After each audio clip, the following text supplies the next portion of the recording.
YouTube, it's Super Lard Bucket. Welcome to my newest segment in which I review anime.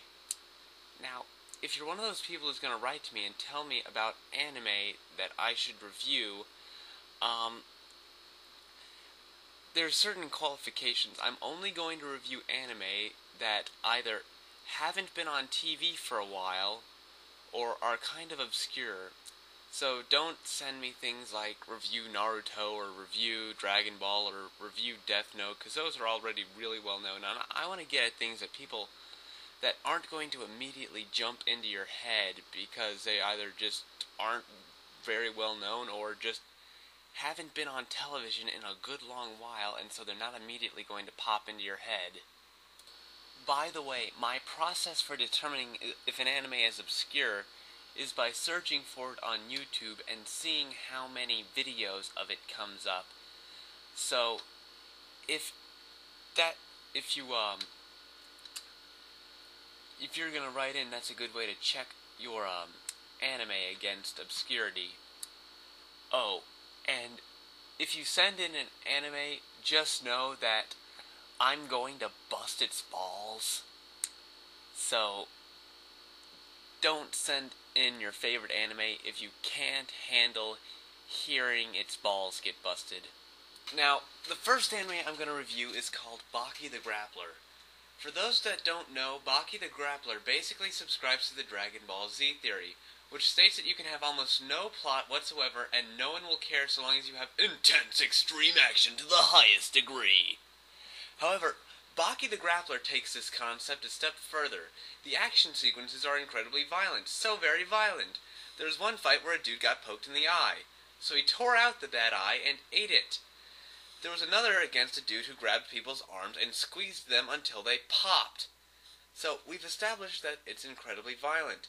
And let me assure you that it does have some very cool fights, so it does get a lot of points for that. However, Baki loses major points for its plot. See, it follows the story of young Baki Hanma, whose father Yujiro is the strongest man in the world, basically Chuck Norris on steroids. Baki wants to defeat his father, and to do that he decides he's going to go around kicking random people's asses until he's strong enough to fight Yujiro. And that is the extent of the plot. It really is nothing more than Baki walking up to random people on the street and kicking their asses. And yet they never really seem to hold it against him the next time they meet. In episode 2, he kicked that dude's ass. In episode 7, they're hanging out at the ice cream parlor, telling each other jokes and enjoying each other's company. Now, the reason Baki wants to beat Yujiro is that Yujiro also kicks the asses of random people on the streets. I guess it's a genetic trait or something. Anyway, Yujiro kicks random people's asses, but he doesn't make friends, he just kills them. He goes around killing everyone, and yet there is no warrant for his arrest. He is a serial killer, and yet police aren't even trying to stop him. Although I have to admit, when you compare him to all the other cardboard cutouts they call characters, Yujiro is actually pretty interesting. He's the only one with more personality than a beige dish rag. And yes, that was an HBI2K reference. That is, of course, besides his freaking crazy wife. Baki's mom is completely insane. In one scene, she checks out Yujiro's ass. Then she tries to stab him. Then she kisses him. And then she slaps him. This bitch is completely demented. However, she is very necessary as a character because she's the only female in the cast. So we need her for fan service, because what would an anime be without fan service? And believe me, this is some serious fan service. Her breasts are literally bigger than Baki's head. And now, on to the transformation sequences, because it wouldn't be a shonen fighting anime without transformation sequences.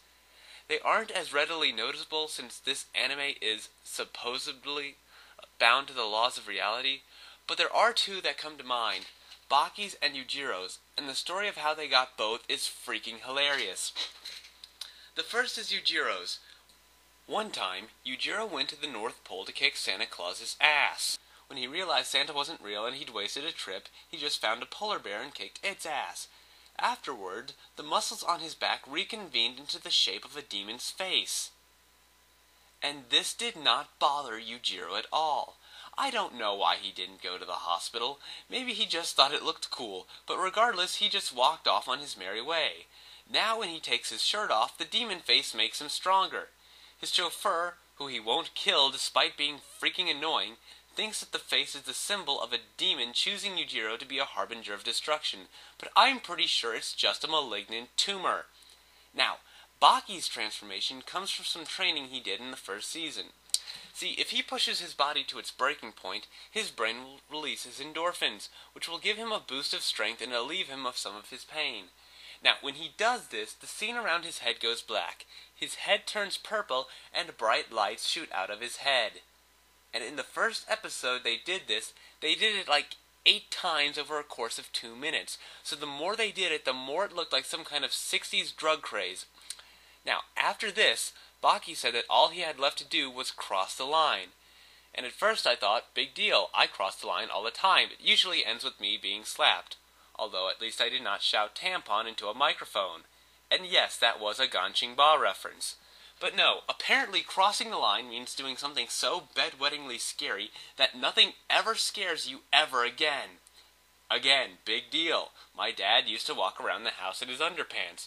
But no, Baki decides that he's going to jump off a cliff. And about 30 seconds after he jumps off, he says, "Holy crap, I'm going to die."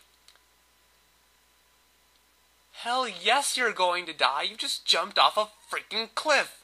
What the hell did you think was going to happen, you jackass? All in all, if you want any semblance of a plot, lovable characters, or intelligence, pass this show over. But if all you want is to watch 2 big men beat the shit out of each other, then step right up, because you just walked into Shitville. Thank you for listening to my ranting. God bless, and see you next time. With karate I'll kick your ass, hit you Tiananmen Square. Oh yeah, mother, I'm gonna kick your dairy air, yeah. You broke the rules, now I pull out all your pubic hair.